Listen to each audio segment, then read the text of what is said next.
بسم اللہ الرحمن الرحیم۔ بسم اللہ الرحمن الرحیم۔ السلام علیکم ورحمۃ اللہ۔ عزیز طلبہ، آپ کیسے ہیں؟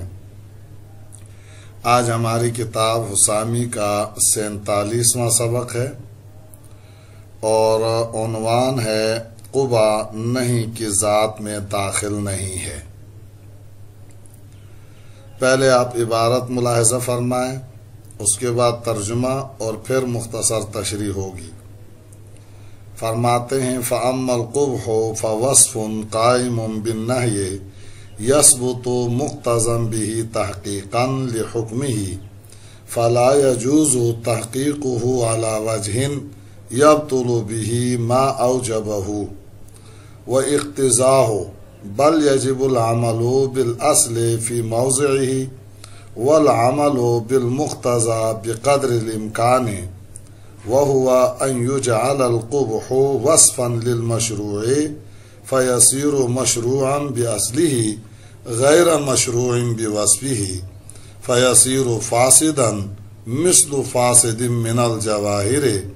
ولا تنافي بينهما فالمشروع يحتمل الفساد بالنهي كالإحرام الفاسد فوجب إثباته على هذا الوجه رعاية لمنازل المشروعات ومحافظة لحدودها۔ اب آپ ترجمہ ملاحظہ کریں۔ بہرحال منہی عنہ کا قبا ایسا وصف ہے جو نہیں کے سبب سے قائم ہے، اور یہ وصف قبح نہیں سے بطور اقتضاء ثابت ہوتا ہے، نہیں کے حکم کو ثابت کرنے کے لیے۔ لہذا اس وصف قبح کا اثبات اس طرح جائز نہیں کہ اس وصف کا موجب و مقتضا یعنی نہیں باطل ہو جائے، بلکہ اصل پر اس جگہ عمل کرنا واجب ہوگا اور مقتضا پر بقدر امکان عمل واجب ہوگا، اور وہ بقدر امکان عمل یہ ہے کہ قبا کو مشروع کا وصف قرار دیا جائے، لہذا منہی عنہ اپنے اصل کے اعتبار سے مشروع اور وصف کے اعتبار سے غیر مشروع ہوگا۔ لہذا منہی عنہ جواہر فاسدہ کے مانند فاسد ہو جائے گا اور ان دونوں کے درمیان کوئی منافات نہیں ہے، پس مشروع نہیں کی وجہ سے فساد کا احتمال رکھتا ہے جیسا کہ احرام فاسد، لہذا مشروعات کی رعایت کرتے ہوئے اور ان کی حدود کی محافظت کرتے ہوئے فعل منہی عنہ کے مشروع ہونے کا اثبات اس طریقے پر واجب ہوگا۔ اب آپ بات کو سمجھیں کہ ماتن کہنا کیا چاہتا ہے صاحب مصنف صاحب کتاب والا۔ فرماتے ہیں کہ قبا نہیں کے ذات میں داخل نہیں ہے بخلاف امام شافعی رحمہ اللہ کے، بلکہ قبا ایک ایسا وصف ہے جو نہیں کی وجہ سے منہی عنہ کے ساتھ قائم ہوتا ہے، اور یہ وصف ضرورتاً نہیں کے تقاضا کی وجہ سے ثابت ہوتا ہے، یعنی منہی عنہ کے اندر قبا ناہی کی وجہ سے اقتضاءً ثابت ہوتا ہے، اس لیے کہ ناہی یعنی شارع حکیم ہے اور حکیم بری باتوں سے منع کرتا ہے۔ بہرحال جب نہیں منہی عنہ میں قبا کا تقاضا کرتی ہے تو نہیں مقتضی ہوئی، قبا مقتضا، ان دونوں میں نہیں جو کہ مقتضی ہے اصل ہے اور قبا جو کہ مقتضا ہے فرع ہے، لہذا یہ جائز نہیں ہے کہ فرع قباحت کو اس طرح ثابت کیا جائے کہ اصل نہیں باطل ہو جائے، جیسے کہ امام شافعی رحمہ اللہ کے مذہب پر لازم آتا ہے۔ خلاصہ یہ کہ قباحت نہیں سے اقتضاءً ثابت ہے، یعنی نہیں اپنی صحت کے لیے قباحت کا تقاضا کرتی ہے، گویا کہ قباحت نہیں کی صحت کی دلیل ہے، لہذا قباحت کا اس طرح اثبات جائز نہیں کہ نہیں کے بطلان کا سبب بنے، ورنہ تو جو صحت نہیں کی دلیل تھی وہی فساد نہیں کی دلیل بن جائے گی، اس لیے کہ اگر نہیں کے بعد منہی عنہ فی نفسہ متصور الوجود نہ رہے تو وہ نہیں کے بجائے نفی ہو جائے گی،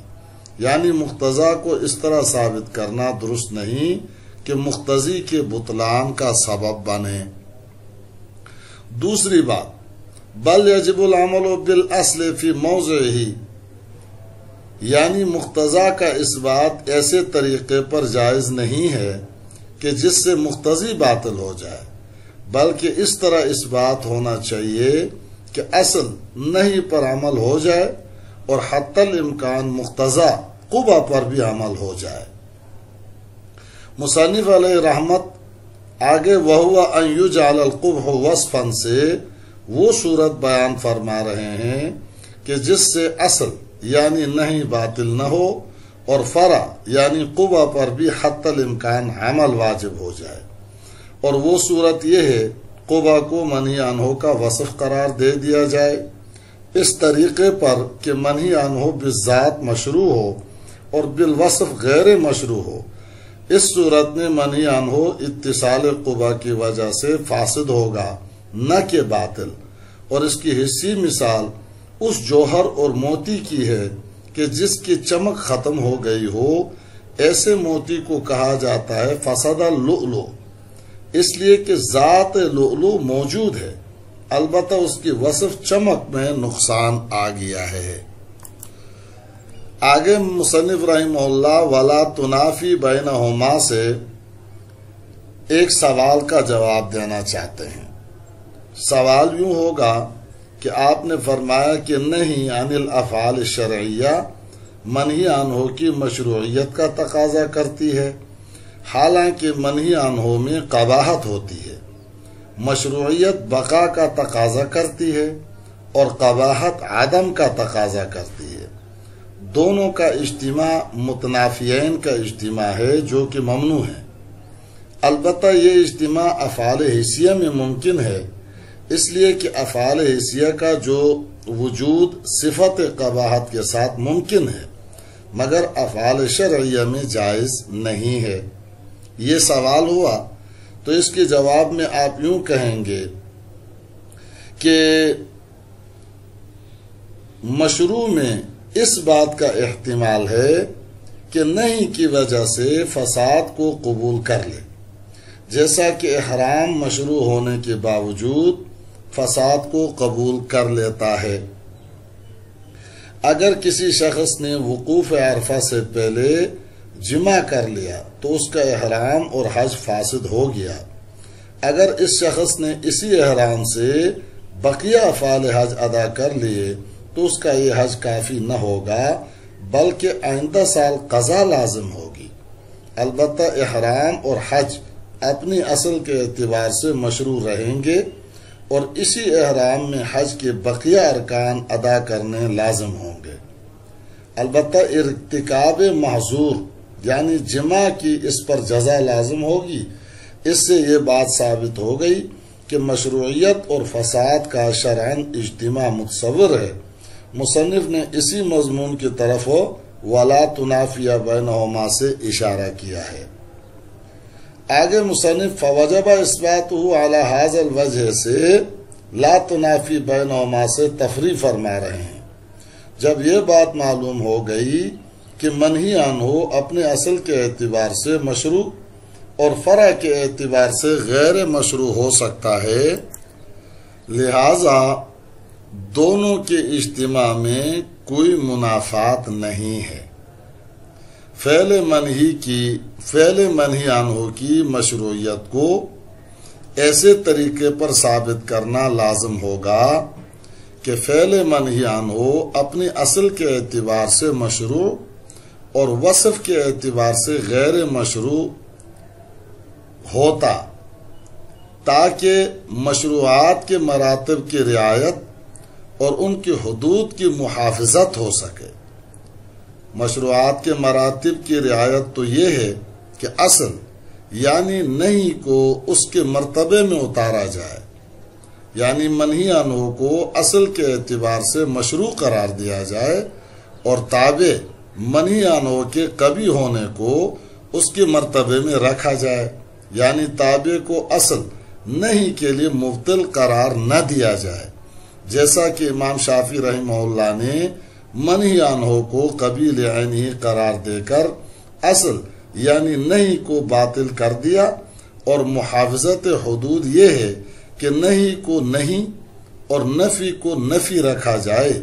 اور یہ اسی وقت ہو سکتا ہے جب نہیں عن الافعال الشرعیہ کو قبیل غیر ہی مانا جائے، جیسا کہ احناف کا مذہب ہے۔